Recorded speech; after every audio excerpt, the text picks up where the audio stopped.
Everyone has a story. I get them to tell it. Welcome to the Aron Bender Podcast, conversations with media personalities about their personal and professional lives and journeys.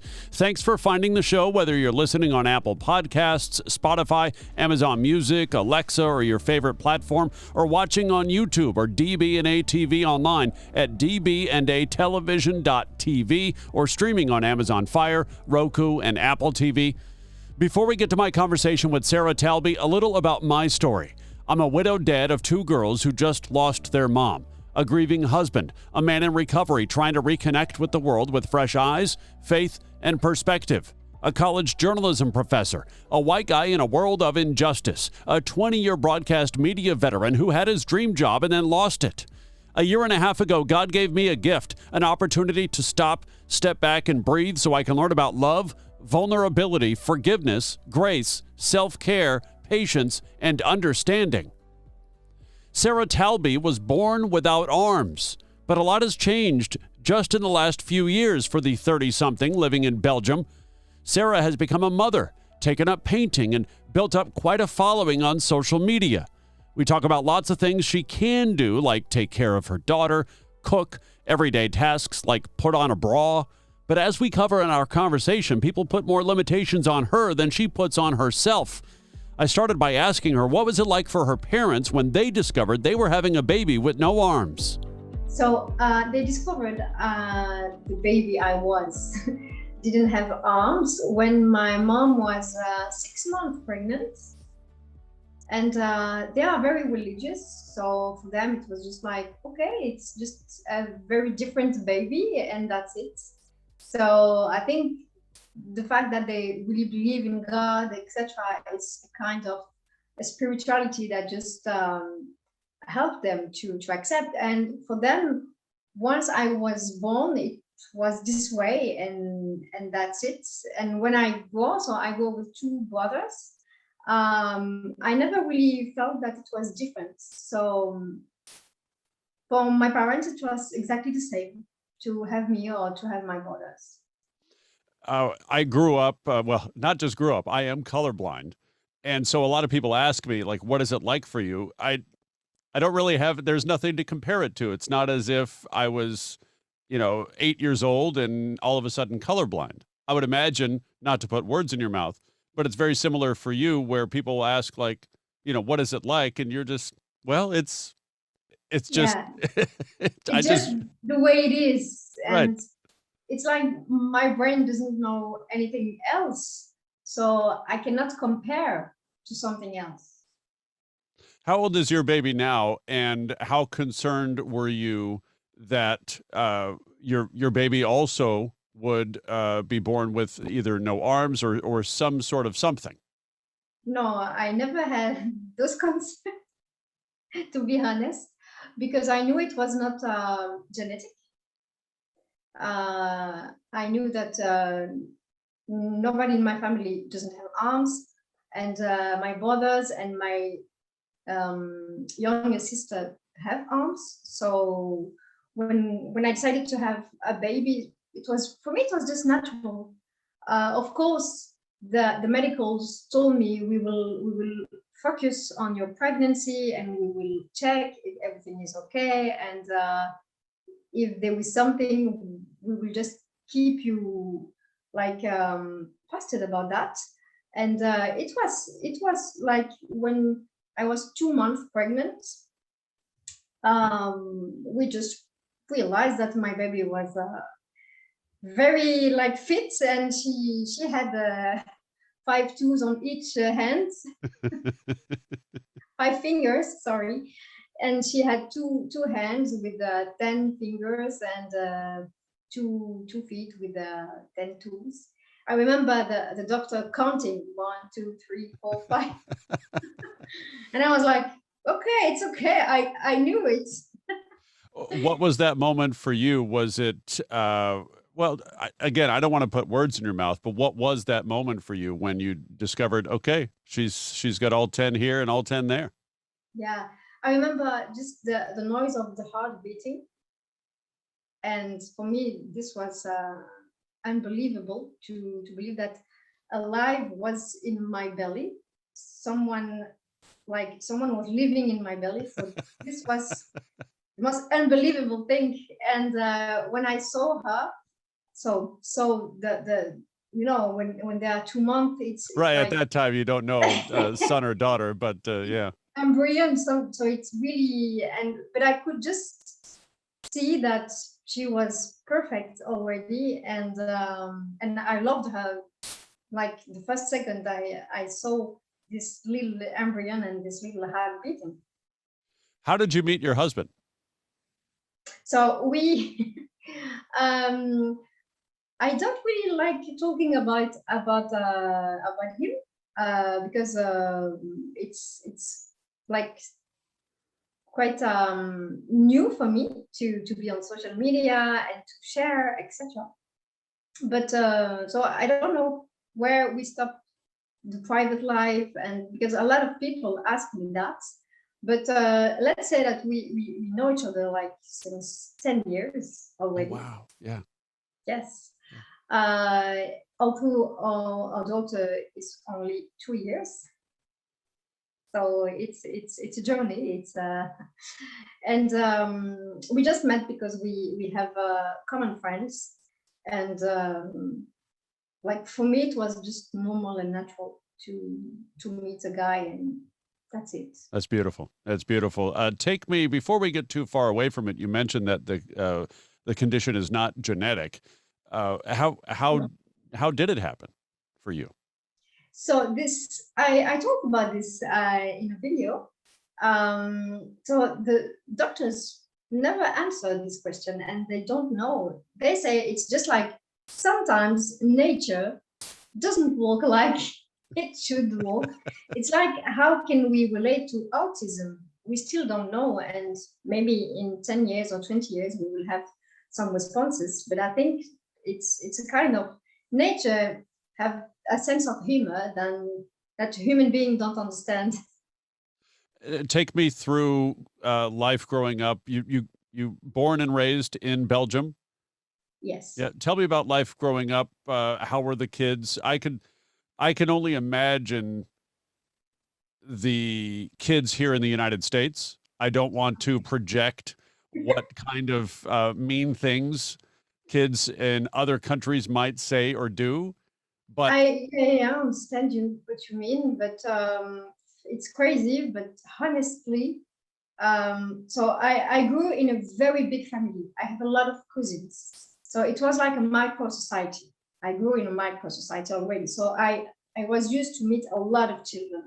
So for me, going to school was just others children different from all the family I had already, my cousins.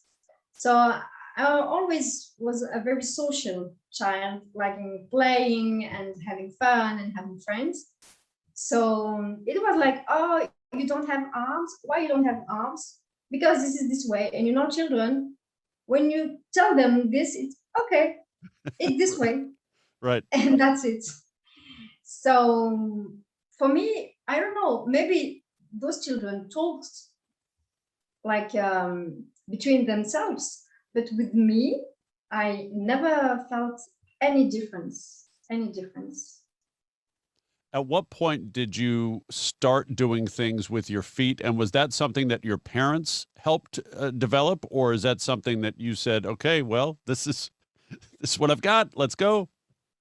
I think yes. When when you are a baby, you begin touching everything, and you put everything on mouth, and you just discover the world around you. It was exactly the same for me, but my brain connected to my feet. And my parents told me, we just realized one day that you were touching with your feet, and one day you took something to put on your mouth, and we were like, okay, she's just having things like all the children, but differently. And I developed a dexterity and flexibility with my feet and with my legs. But it's, as far as I remember, it was really natural, and my parents just let that developing, and this is why today I'm so, let's say, handy with my feet. How about sport? Soccer at all? No, Football? Sorry, I said soccer. I forgot. I forgot. football. Yeah, yeah. No, I prefer swimming. Really? Yeah, on my back. I don't know how you say that in English. Sur le Yeah. dos. Oh, I mean, yeah, yeah. Like a almost a backstroke, but just yeah. yeah, exactly, with my two legs. And so, yeah, I love swimming. I love swimming. Before the COVID, I every Saturday I used to go at swimming pool. Now with the COVID, it's very difficult because it was closed, so it was impossible to go. But I really love swimming a lot. And as I grew with two boys, like you said, soccer was the second religion, let's say. Yes, yes. So yeah, I just played with them at a lot of sport like karate. You understand karate? Oh yeah, yes, karate, yes. Yes. So it was like boys sport, but when I was young and when I became a teenager, yeah, it was swimming pool. You brought up social media a short time ago. What went into the decision to not just get on social media, but say, okay, I'm going to kind of dedicate No, quite no. no, I'm still not dedicated to that. Do you think that? Do you see me this Well, way? I mean, with 20,000 followers or whatever it is on Instagram, yeah, I mean that's some dedication there, I would think. You put stress on me. Oh my God. No, it's really having fun and sharing. And I absolutely love sharing and having fun.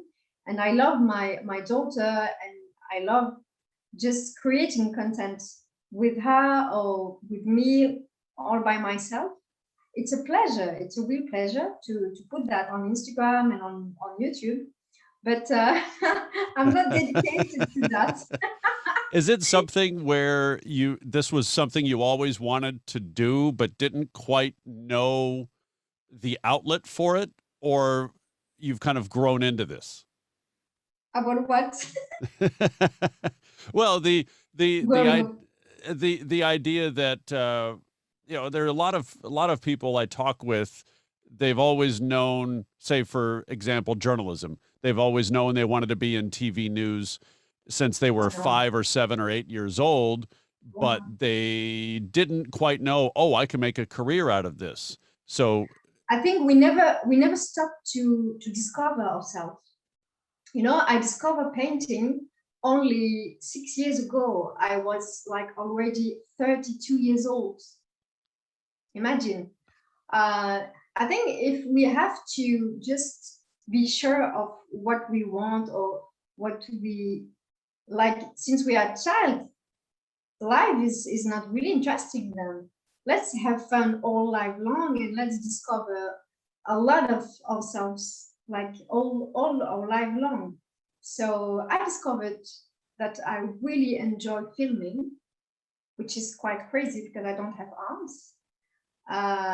how do you do it? And, excuse me? I know one of your YouTube videos is dedicated to just Yeah, documenting how you yeah, yeah. actually do the It's filming, do the crazy. shooting, right? It's crazy. I'm sure if I apply to a job of movie maker, they would say, no, you don't have arms. I mean, and I can just focus at the moment on the fact that there are still a lot of things that you can discover about yourself and just a lot of version of yourself, and it's never over. I never imagined I would be on YouTube and making video. I never imagined that. It just last year it was a lockdown, and I just wanted to share more because I didn't have any more social life due to the lockdown, and I did that since 1 year, and I'm still here. You mentioned that you didn't really take up painting until 6 years ago. How did you get into that? So it was crazy because I I am a translator, so I used to work in the past in Spanish, English, French. So I work for NGOs, And I had to stop because of back problems. So they just stopped me for a while, and I was just at home. And I said, okay, I cannot stay at home like doing nothing. My work is over. It's not possible. And I love writing, writing like so I like having some notes and in my diary. And I don't know why this day my pencil just draw and didn't work. I just wanted to draw. I don't know why, and I draw an eye. I put that on my website, an eye. Sorry, it was crazy because it was an eye, and it was a female eye on this sheet of paper, and I was like, it was crazy because it was a really beautiful eye. And I couldn't imagine. I knew like I could draw. I didn't know I could draw. You understand? You never doodled, you never like sketched anything. It was always just writing. And I tried to make it again, and it was impossible. I know. Isn't that so true? You just try one thing just on a whim or something, and it comes out so well. Then you try to duplicate it, and it's just a disaster. It's impossible. And so I decided to take lessons, to subscribe to an academy, like a drawing academy. And I began drawing through these lessons. Like it was three evenings a week, and I really enjoyed. And then I discovered painting, and then I discovered a lot of things. And this was like a rebirth for me. What did you discover about yourself? That I could draw and paint, which is totally, and that I really, when I draw and when I paint, it's like I'm just in the moment, in the present moment. I'm not anywhere else. And it's quite crazy how much this activity can just put me in that. And it's like when I cook. I think we have some activities, the brain just forgets all around and even forget where you are and who you are. It's just about focusing. This is what I discovered about myself. And also that there are so many things you can do. There are so many versions of yourself that you can still explore. And it's never like, okay, I'm 30 years old or 35, it's over for me, my life is, no, it's still a long journey. You talked about how you had to stop work as a translator because of back problems. Did you have an issue with, well, I've been identifying as a translator, my career is my identity to a certain degree. What was that mental struggle like after all of a sudden now, like you said, you're home? What do you do? I think when you are home alone, the first days you are enjoying because it's cool to not work anymore. and after, yes, I couldn't stay like doing nothing. And for me, life is that. You cannot live your life half part time. Life is 100% or 0%. But it's never like if you begin 50, it can be dangerous. So I knew that it was 100 or 0. So let's go to 100. So this is why I just traveled a lot also at this time. I traveled at Cape Town, South Africa. This is the farthest I've been in my life, but also all Europe. And so I was not just like home alone all by myself all day long, but I just tried to make some activities, and this is how I discovered also drawing and painting. But I'm sure that if I had never stopped working, I would never discover about painting and drawing. This is crazy. Oh, that's interesting. Yeah, just the idea that you've traveled so much since you've had to stop working, and also the self-discovery. Yes.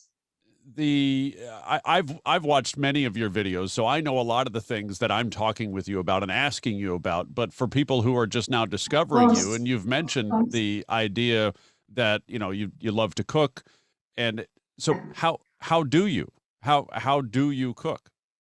So I have a chair, a high chair, and at the same level of my kitchen, so my cook material, and I just sit down on this chair and do everything with my feet, just like someone would do with its hands. So it's just adapting about the situation, and I really love cooking. This is crazy also for someone without arms, that I really enjoy cooking. I love cooking because it's like all our five sense um, working. You can see it, you can smell, you can touch, you can taste. So it's just, for me, it's the activity where the human being is more connected to its five senses. So this is why I think I really love cooking a lot. You discovered painting and drawing 6 years ago. When did you discover your love for cooking? With my grandmother when I was 5 years, I think. I'm sure that all the grandmother of the earth would say, no, no, don't help me. You don't have arms. But she said, yeah, yeah, come help me. So it was crazy. So she is one of the most amazing. Maybe she is the most amazing person I've met in my life. My Why grandmother. why do you say that? What makes you say that? Oh, she makes me feel that I was amazing and that I had just to trust in me, and that my fact I don't have arms wouldn't prevent me from doing anything. Like she was always encouraging me and always telling me how much she loved me and how much I was beautiful. I think when you go with those words, it makes you believe that. There's a motivational speaker, Nick Vujicic, who no arms, no legs.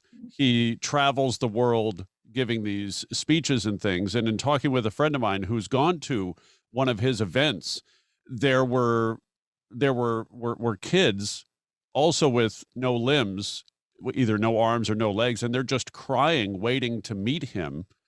Uh, Oh. uh, do you feel at this point, especially with your social media reach, that you are an inspiration, that you are a role model of, and how do you handle that? No, absolutely not. I don't feel that. I receive messages saying that I inspire, but I guess that we are, like, not only for people with a disability. People with a disability is physical and it's obvious, but we all have disability. We all have something we struggle about. So Nick Vujicic, for instance, yes, his disability is really physical, and but in his audience, I think there are many people without physical disabilities too, and they are absolutely inspired by this guy because they can just see in him their own disability. Disability is like a mirror. It's just like, you feel exactly what you are inside, and just the difference is that we have our disability physically, and this is the only thing. This is why people think, oh my God, you are so inspirational. But it's just about my disability talks to their own struggles. I remembered the question I wanted to ask, which was it was related to I posted on social media this week just a little blurb on my story about how I need to stretch.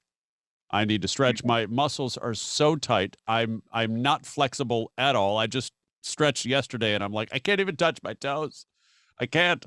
But in your case, you have to be flexible. Have you always been flexible Yeah. to where your legs and feet need to go wherever they can go? Have you always been flexible? And with that back injury, how limiting was that for you? My back injuries became when I was a teenager because my body was growing, and so the body is not made for being that flexible.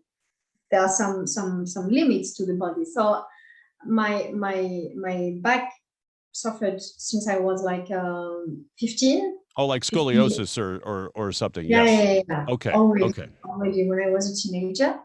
So I get operated. When I was a teenager, I get operated 2 times.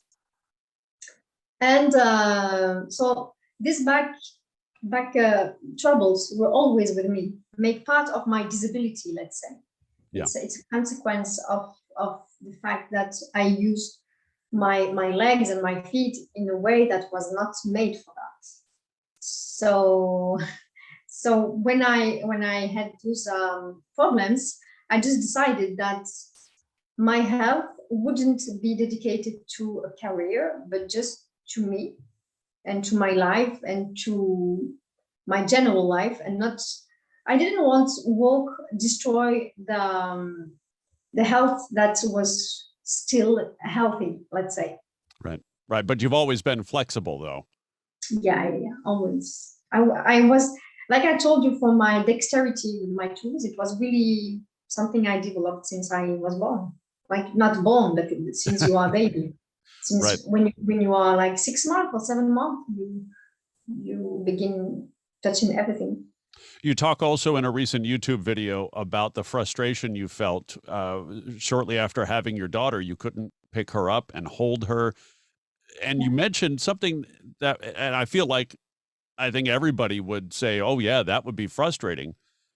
And many other things would also be frustrating. But one of the interesting things I feel like I heard in that video was that it was one of the first times, if not the first time, that you were actually frustrated. And that's not until your mid-30s. It's crazy, huh? It's crazy. I gave birth to my frustration. Oh, yes. I think every parent listening to this could. I think every parent, I give birth to my weakness and to my most vulnerability. It's crazy. Right. Before, it was just normal for me. The frustration, it was okay. I cannot do that. But yes, my brain just related to the fact that I was armless. But being a mother, it was completely different. I don't know if it was just because she was like in my belly, and that I felt her, and so we were one. And then suddenly, I need someone to. But I know that it was really hard for me at the beginning, because when baby just born, you cannot take them. They are so weak. You can even not imagine. I think even with 2 arms, it's really like, how can I do that? So I wouldn't imagine hurt her or make her harm or something. So I needed help. I needed her father, and it was really frustrating for me to feel that. And I decided, okay, now you have to decide. You cry every day, or you accept, because otherwise your life as a mom will be a nightmare. And I made the decision that our moments together with my baby will be like 100 more intense than a normal like moments. Like when she was with me, lying on me, I just enjoyed this moment a lot, because it was I made those moments very beautiful and not normal moments, because I knew that they were wonderful.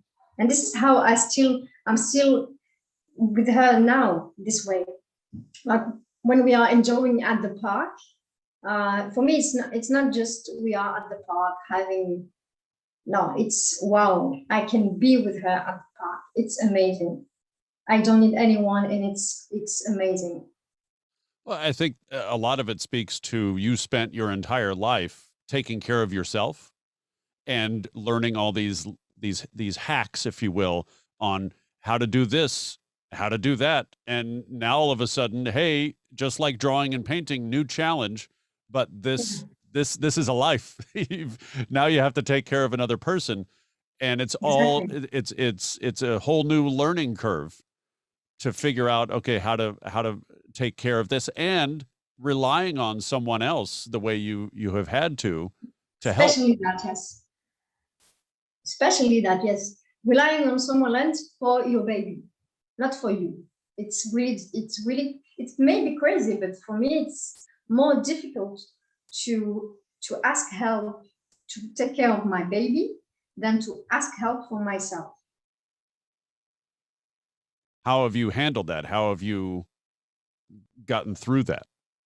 Like I told you, I decided to just accept it and to make the moment with her only together special and amazing. And this is why I think I film those moments also, because for me, those moments are unbelievable and amazing. It's not just about a mom playing with her baby, it's a mom that doesn't need anyone to play with her baby. So, 2 years old now? Your daughter is, 2 years old? She's nearly 3. Like in Okay. September, she's 3. So she's old enough to start asking questions, have a conversation Oh with yes, about yes, yes. oh, yeah. In fact, she doesn't she always She talks. understands everything. She understands. But it's crazy. It's crazy because the first time I talk about that with her, I made a video about that, and I asked her, where are mom hands? Like in French, where are mom hands? And but it was crazy because for me, I thought she told me, I don't know, your hands are broken or you don't have hands or I don't know. And she showed me my feet. It was crazy. It was crazy. And I was like, okay, so where are my feet then? And she showed me again my feet. And it was last year, so she was 15 or 16 months. This was unbelievable for me. I think it's the first human being on earth who shows me my hands. It only took 37 years or whatever it is, right? Exactly. I said, oh, thank you, my baby. I find my hands now. I thought they were lost, but no. Finally, thank you for showing. Finally, thank you. Oh my gosh. That's to see the world through somebody else's eyes like that, regardless of whether it's your child, but I feel like obviously with your child, it's that much more special. Talk to me about now getting to see the world through her eyes. I think all baby and all children are philosopher, really. And maybe we just lost when we become like teenager and adult, we lose this ability of being like a real philosopher and taking life as it is and just enjoying the present moment. And she is really teaching me that she is just in the present and she's accepting all the world just how it is. And her questions even are just logical, and the responses she gave me are logical also. So it's just crazy because for her, yeah, it's this way. And when I told her no, I cannot do that, she said, yeah, you have feet, so you can do it. Right. So it's crazy because for her, in her brain, my feet are really hands and feet. So she doesn't see limits or she doesn't see any disability. She just see that it's different. We have talked a lot about what you can do. What is something that you've tried to, but you've just not been able to do yet? Traveling by myself, but really like traveling like from the starting point to like all the journey. And this is something I cannot do because first of all, in all the airports, they generally don't accept that people with disability travel by themselves, which is quite crazy, but it's true. That's interesting. I wouldn't have Yeah, even yeah, thought exactly. about that. Not a lot of people know that, but if you have a really heavy disability, a physical disability, you are not allowed to boarding. Yeah, By yourself. by yourself. What is their explanation for that?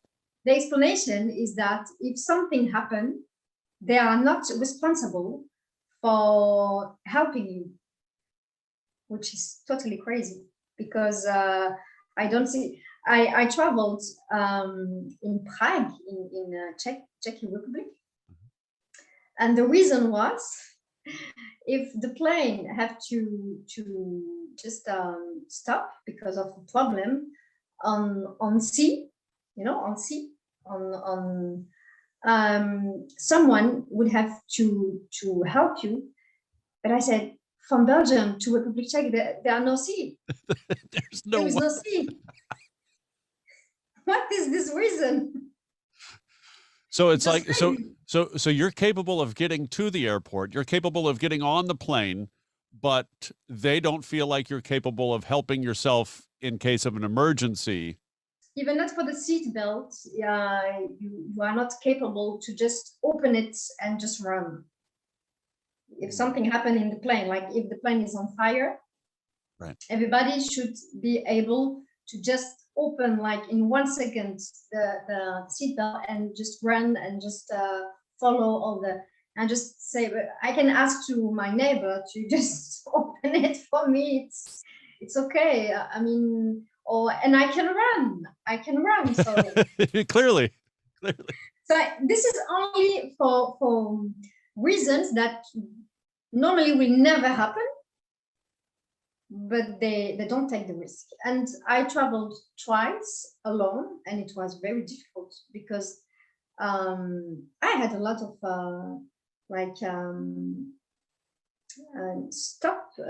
limitation, like, where are you going? Are you traveling by yourself? Are you traveling alone? Yes, and I had to justify that, yes, I have my friend in Ireland that I'm just going to travel to her.